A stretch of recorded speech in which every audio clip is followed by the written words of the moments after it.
morning, everyone. Good morning. Good morning. As with any special event such as this one, we would like to begin with a prayer in gratitude at this time for being allowed and being given the opportunity for being here. So I would like to request that everyone at this time close their eyes and open their hearts, elevating your thoughts to our Father above,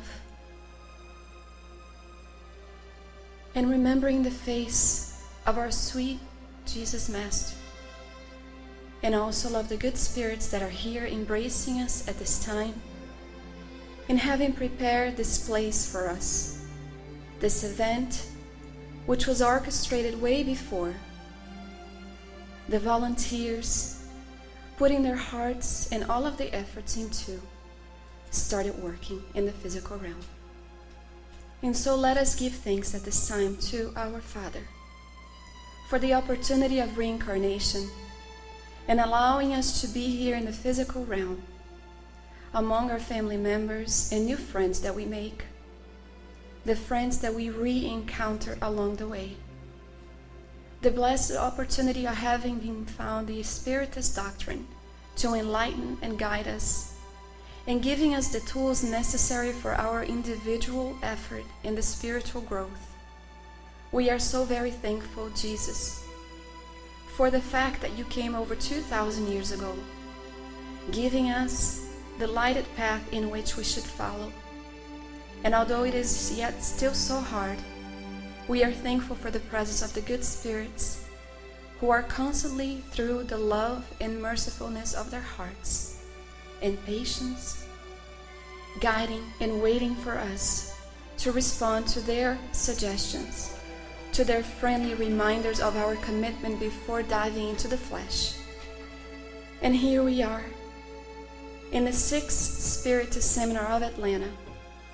And humbly we ask you, Jesus, to bless the workers and the volunteers who made this event possible, in realizing all of the normal obstacles that comes to try and test our perseverance in the dissemination of the Spiritist doctrine. Today is a day of joy. It's a day we celebrate fraternity and love, and that we present here all of the presentations in hopes that the Spiritist teachings will shine in their heart, encourage and guidance everyone as once it did our own. We ask to bless the speakers, the volunteers, this place that is shining the light in receiving it from above, and the entire state of Georgia. Thank you so much, and so be it.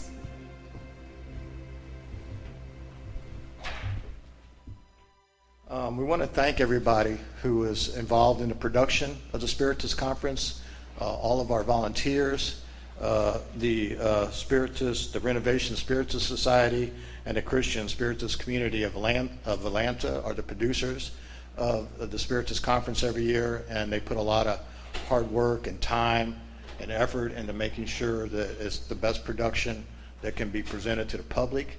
And we want to thank all those people involved in the organization. We want to thank all of the volunteers who donate their time and money. The volunteers will be, this year, will be in white and black. Johnny is the model for the volunteer. So if you have any questions at all about what's happening, what's going on, just approach any of them. They'll be more than happy to answer your questions, or if they can't personally, they can find somebody who can answer your question. So we want to thank all of them. Thank you, Johnny and Glacio, for all your efforts that you put into it.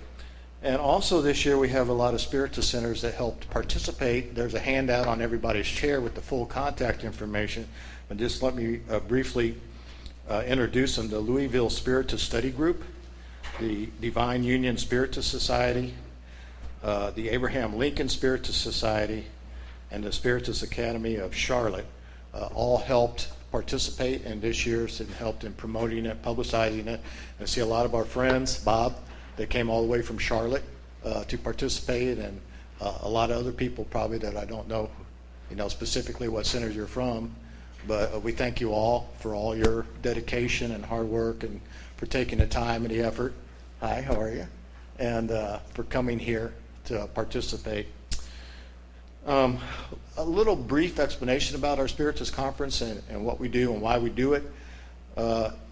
We as studiers of the Spiritist doctrine realize what a profound and life-changing information this philosophy is. And whenever you have anything that you feel is beneficial to mankind as a whole, as we believe the Spiritist philosophy and doctrine is, we want to do our utmost to share that with everybody. We realize that not everybody will take it seriously or may not agree with it, but we feel it's at least our duty to present the information to let people aware that this is out there. It's not very well known in America. I speak as an American. I had no idea the Spiritist philosophy even existed, even though it was first publicized in the late 1800s. I had no idea of its existence until I met Brazilian people who introduced me to it. So I thank you, Brazil, for bringing us the Spiritist doctrine and sharing it with us. And I think as time goes on, more and more people hear about it. I'm already seeing the change. It used to be if we had any Americans in a Spiritist center, it was simply because they knew a Brazilian. But now I'm starting to see Americans that are approaching us who've heard about it either on the internet or from friends of our friends. So it is spreading, but it's a slow process and we can't rush it. But this is the purpose of our conference, just to introduce the material, to make people aware that it's out there, and encourage you to study and do what you will. We can't, force anybody. We're not in the business of trying to force this on anybody. A very wise man I once heard give a lecture in North Carolina, in Bob Center, as a matter of fact, Mauricio Sincernos. I probably butchered his last name. I apologize for that. But he said a very profound thing during his talk there, and it made me stop and think, because I never really thought about it, is as we present the Spiritist doctrine, we're not about creating new Spiritist centers. We're not about making Spiritists. The reason that we present the Spiritist doctrine is for a very personal reason. Is for people to make an internal change in their lives, to change their outlook on life and what it means to be a human and what it means to treat other people. It's a very individual thing. Spiritism is a little bit different than most organized religions. We don't have dogmas. We don't have priests. But anyway, we're not about forcing it, and we want people to study the Spiritist doctrine because they want to, and because it's a profound life-changing experience if you do, from my point of view.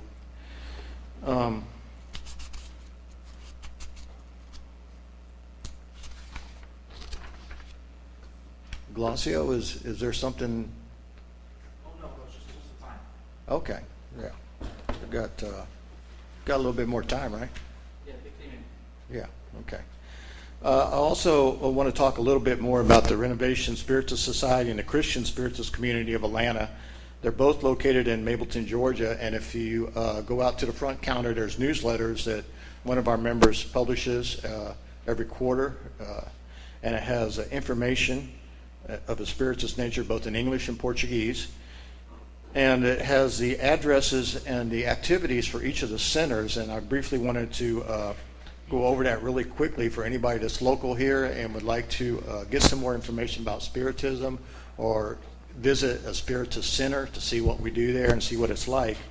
The Renovation Spiritist Society is located at 5425 Old Floyd Road in Mableton, Georgia. And again, all this information is on the newsletter, so you don't have to commit it to memory. And we have a Sunday service that we open the doors at 10:15, and we have Christian singing from 10:15 to 11 o'clock. From 11 to 12, we follow that with a lecture both in English and Portuguese on the Spiritist philosophy and the spiritual way of life. After the lectures, they last an hour. We have a healing pass. In Spiritism, we believe very much in the power of energy healing as an example led by Jesus Christ, who we honor and revere as one of the most enlightened and moral teachers that we could have on the spiritual way of life. And we try and follow his example. And also, as we study more deeper into the Spiritist teaching, we see that everything is ultimately made of energy. And in the spiritual world, energy healing is used quite extensively, and we feel as part of our commitment to humanity in general that we should be a part of that process. So we offer that process.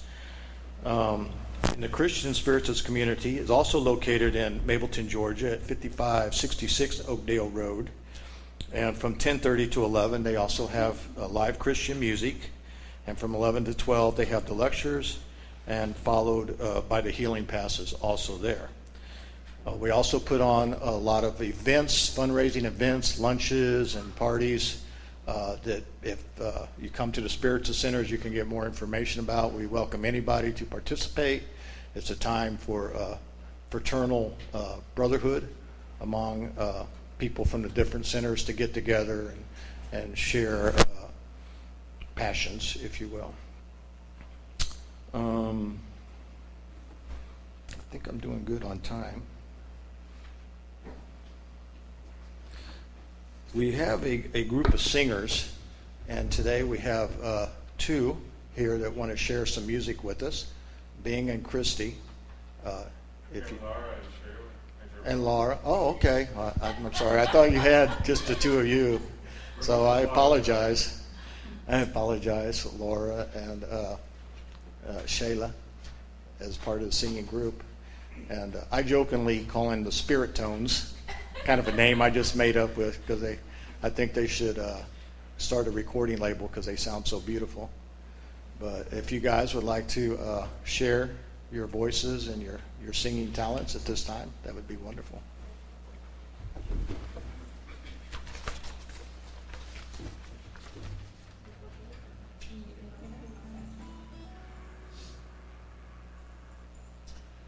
And I believe most of you know this song. It's very popular.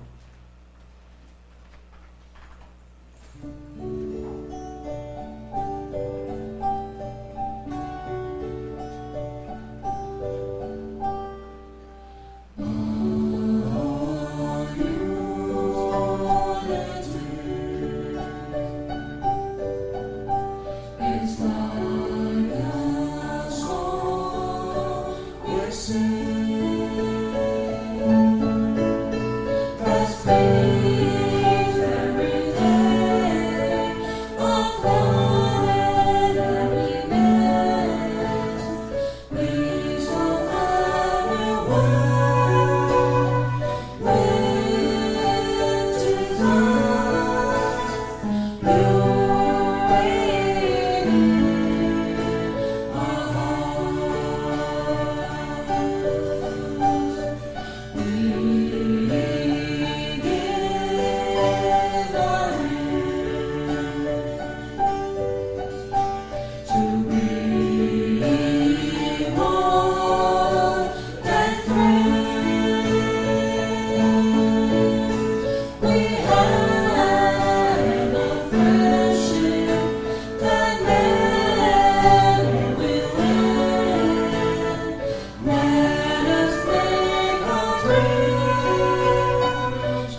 thank you guys so much for that beautiful music.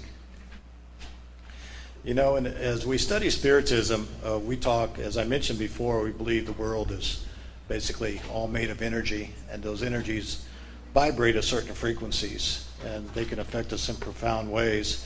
And I think music is a perfect example of how beautiful music vibrating in harmonic tones and balance it really touches the psyche and brings a person into balance with inspirational music like that. And it kind of gets us in the right frame of mind for studying deeper and listening and focusing more on the topics that are going to be presented to us today and tomorrow also.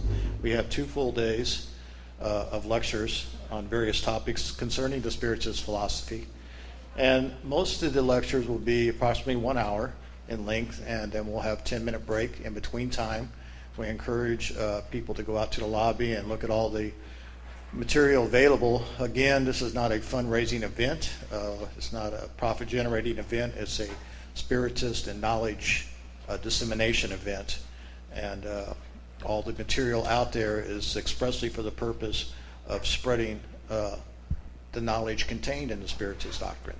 So we encourage everybody to go out and look at what's being offered, and hope that your curiosity and interest is piqued, where you might want to explore a little deeper into this thing. And this year we're doing something new we haven't done at any of our previous conferences, and that's a youth seminar.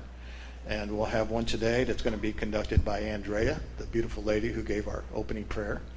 And tomorrow we'll have a youth seminar that's going to be presented by, or conducted by another presenter, Giulio Cavallo. And we think it's so important that, as I said, as an American, I grew up my whole life and never knew about the Spiritist doctrine and the information it contains. So we think it's important to introduce the ideas expressed in there to our youngsters, so that they can possibly have a head start in life, because it explains so eloquently the reasons why people suffer, and the causes of that, and how best to cope with that. And that's such a major problem in society in general, all over the world. There's a lot of suffering going on, and a lot of people have trouble handling and coping with that.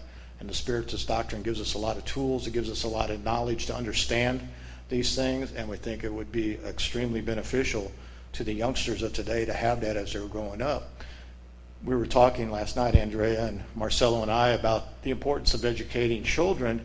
And the thing about children is you can talk to them, and they may not even look like they're listening to you, but the idea is in there, buried, and they may not always act on it right away, and it may not even be until their adult years that that seed that was planted as a child takes root and grows, and helps them to cope in a better way with their life, and possibly to change their life in a positive manner.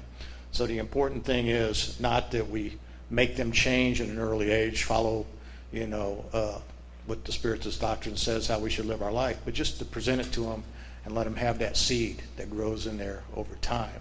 So it's very important, and we hope this will be beneficial this year.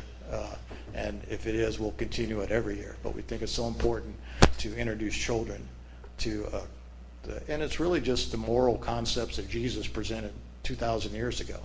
But it's presented in a fashion that's logical and reasonable. And that's what the Spiritist doctrine is all about, is taking something that none of us can remember, although we've all had our experiences in the spirit life before, but we can't remember them as in this material life now. So there's a lot of questions and confusion about, and even if it really exists or not. So the Spiritist doctrine gives us rational, logical reasons that we can believe in that. And if we can believe in the spirit life, then we know that how we act in this life does make a difference. And the spirits told us themselves the main reason that they brought the Spiritist doctrine to us in the first place was not to give us all this scientific knowledge and all this, but to make a profound change in our lives, to realize that this life that we're living here on earth is just temporary, and it's just a school, as they put it. Life here is a school. Our real life is a spiritual life, and if people focused on that, they might do better in school, and that's the hope. So introducing that concept to children, we think, is very important.